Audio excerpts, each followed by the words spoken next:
नमस्कार, स्वागत है आप सभी का। इस वीडियो में हम लोग बात करने वाले हैं UP TET 2022 notification, UP TET 2021-22 court update common अंक को लेकर के। इसके बाद सुपर टेट 2022 विज्ञापन। सुपर टेट 2022 विज्ञापन के अलावा एक अति आवश्यक सूचना है सुपर टेट 2022 विज्ञापन जारी करवाने से संबंधित। वीडियो को आप सभी प्लीज़ पूरा देखिएगा। वीडियो को प्लीज़ सभी लाइक और शेयर करके, साथ में अगर अभी तक आपने चैनल को सब्सक्राइब न किया हो तो सबसे पहले आप सब्सक्राइब कर लें। सीटेट का नोटिफिकेशन जारी हो चुका है, साथ ही साथ सीटेट के ऑनलाइन आवेदन कभी भी स्टार्ट हो सकते हैं। दिसंबर में इसके एग्जाम होंगे और ऑनलाइन ही एग्जाम होंगे इस बार।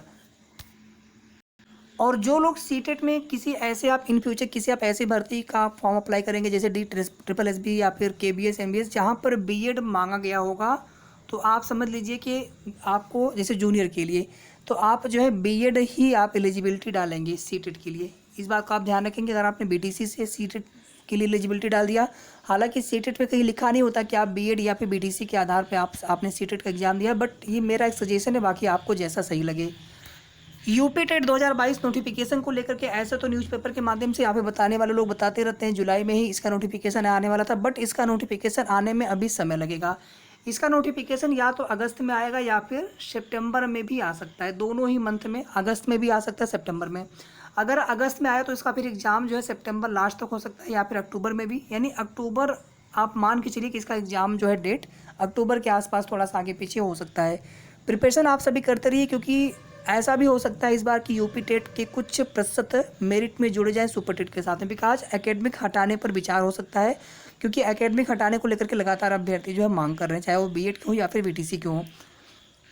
ठीक है, बाकी आप सभी के लिए यूपी टेट के प्रैक्टिस सेट जल्द हमारे चैनल के माध्यम से अवेलेबल कराए जाएंगे, जो कि आपके एग्जाम के लिए बेनिफिशियल साबित होंगे। उन्हें आप प्लीज़ ज़रूर देखते रहिएगा ताकि आपका एक अच्छा स्कोर प्राप्त कर सके। साथ ही साथ आपको जहाँ से भी अच्छा मटेरियल मिल सके और सेल्फ स्टडी पर भी आप थोड़ा ज़रूर फोकस करें। इसके बाद हम लोग बात करेंगे यूपी टेट 2021-22 कोर्ट अपडेट को लेकर के।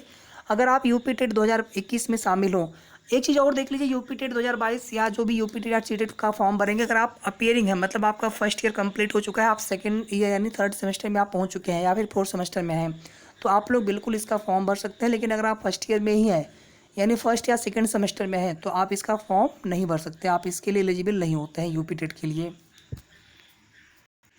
चलिए इसके बाद हम लोग बात कर लेते हैं यूपी टेट कोर्ट अपडेट को लेकर के। इसके बाद हम बात करेंगे सुपर टेट को लेकर के। कुछ समय पहले सुनवाई होती है यूपी टेट में 8 जुलाई को, उसके पहले 6 मई की डेट लगी थी। पहली हियरिंग 6 मई को हुई थी और दूसरी हियरिंग जो है 8 जुलाई को हुई थी। और 8 जुलाई को जब सुनवाई हुई है उसका कोर्ट ऑर्डर अभी आपको दिखाएंगे, लेकिन उसके पहले आप सभी को बता दें कि अभी जो है कॉज लिस्ट इसकी आई नहीं है नेक्स्ट हियरिंग डेट की, और टेंटेटिवली या likely to be listed on 2 सितंबर, यानी लंबी डेट लग गई है। लेकिन लंबी डेट लगी किस वजह से? क्योंकि इसमें काउंटर एफिडेविट सरकार से मांगा गया है, जिनको पक्षकार बनाया गया है PNP को, और साथ ही साथ उसके बाद फिर याची पक्ष को भी रिज्वाइंडर दाखिल करने के लिए 2 सप्ताह का समय दिया गया है। उसके बाद जैसे ही ये समय सीमा समाप्त होगी तो यहाँ पर जो है मामले को फिर से लिस्टेड करा दिया जाएगा। रॉबिन जायसवाल एंड अनदर के नाम से याचिका पड़ी है 6691। अब आपको दिखाते हैं यहाँ पर कोर्ट ऑर्डर। जैसा कि आप सभी यहाँ पर देख सकते हैं, कोर्ट नंबर 35 में सुनवाई हुई थी जस्टिस विवेक वर्मा सर की बेंच में। 6691 of 2022 robin Jaiswal and another के नाम से याचिका पड़ी थी, और इसमें state of Uttar Pradesh PNP व अन्य को इसमें पार्टी रिस्पोंडेंट बनाया गया है। और यहाँ पर आप आर्डर का पार्ट देख सकते हैं, learn standing counsel prays for and is granted for 6 weeks and no more time to file counter affidavit, यानी जिनसे मतलब जो जिनको पक्षकार बनाया गया है PNP को तो सरकार को, तो काउंटर एफिडेविट फाइल करने के लिए 6 सप्ताह का समय, इनको एक लंबा समय दे दिया गया है, जिसमें कई सारे साक्ष्य कई सारे एविडेंस कुल 8 प्रश्नों पर लगाया गया है। और ये 8 ऐसे प्रश्न हैं जिन पर 3 प्रश्न ऐसे हैं जिन पर हाईकोर्ट डिवीजन बेंच ने 2-2 विकल्पों को सही माना था। उसके अलावा और भी प्रश्न हैं जहाँ पर उसके पीछे एविडेंस भी है, साक्ष्य भी है, जिसके आधार पर कॉमन नंबर की डिमांड की गई है। 4 सप्ताह का समय दिया गया है काउंटर एफिडेविट फाइल करने के लिए। उसके अलावा कोई भी समय नहीं मिलेगा सरकार को या फिर जो अन्य पक्षकार हैं PNP हैं। इसके बाद जो याची पक्ष है, यानी 8 अंकों की जो मांग की गई है आपकी तरफ से याची पक्ष की तरफ से, फिर 2 सप्ताह का समय आपको मिलेगा रिज्वाइंडर एफिडेविट फाइल करने के लिए। और उसके बाद जो है एक्सपायरी डेट, मतलब ये जो समय सीमा समाप्त होने के पश्चात जो है list after expiry of the aforesaid period, उसके बाद ही ये क्लियर हो पाएगा कि कब तक आपके मामले की सुनवाई होगी। तो मे बी सितंबर के फर्स्ट वीक के आसपास कभी भी आपका मामला लिस्टेड हो सकता है। और अगर काउंटर एफिडेविट आ गया प्रॉपर तरीके से सब कुछ क्लियर हो गया और रिजवाइंडर भी अगर याची पक्ष की तरफ से दाखिल हो गया तो आपके मामले में बहुत जल्द फाइनल ऑर्डर भी आ सकता है कॉमन अंकों को लेकर के।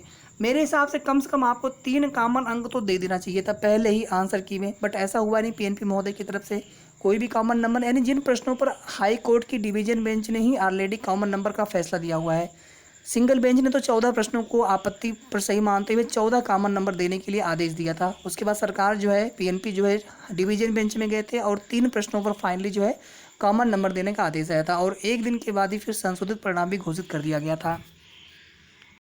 दूसरी तरफ आप देखेंगे यूपी टेट 2021 में ही जो अभी प्रमाण पत्र है बीएड के, उसको वितरण पर रोक लगा हुआ है बीएड बीटीसी के मामले में। और 19 जुलाई को कोर्ट में सुनवाई होनी थी सुप्रीम कोर्ट में, बट हो नहीं पाई। एक जस्टिस के अनुपस्थित या छुट्टी पर होने की वजह से फिर सुनवाई होगी। और यूपी टेट वाला भी मामला अभी लगा हुआ है नेक्स्ट हियरिंग डेट। तो जब तक ये मामला फाइनल नहीं होता है, कहीं ना कहीं यूपी टेट 2021 या 22 में जो एग्ज़ाम हुआ है इसका, कहीं ना कहीं ये मामला अभी भी इसी प्रकार से लटका रह सकता है। बट यहाँ पर मामला है कॉमन नंबर का, और अगर कॉमन नंबर मिलते हैं तो इसमें हज़ारों ऐसे अभ्यर्थी होंगे जो कि पास होने से 1 नंबर से 2 नंबर से 3 नंबर से 4 नंबर से रहते हुए अभ्यर्थी पास हो सकते हैं। जितने कॉमन नंबर मिलेंगे उतने अंकों का बेनिफिट आपको मिलेगा, ठीक है। और उतने नंबर तक अगर आप पास होने से रह रहे होंगे तो आप क्वालिफाइड हो जाएंगे और आने वाले सुपर टेट भर्ती के लिए आप सभी एलिजिबल होंगे।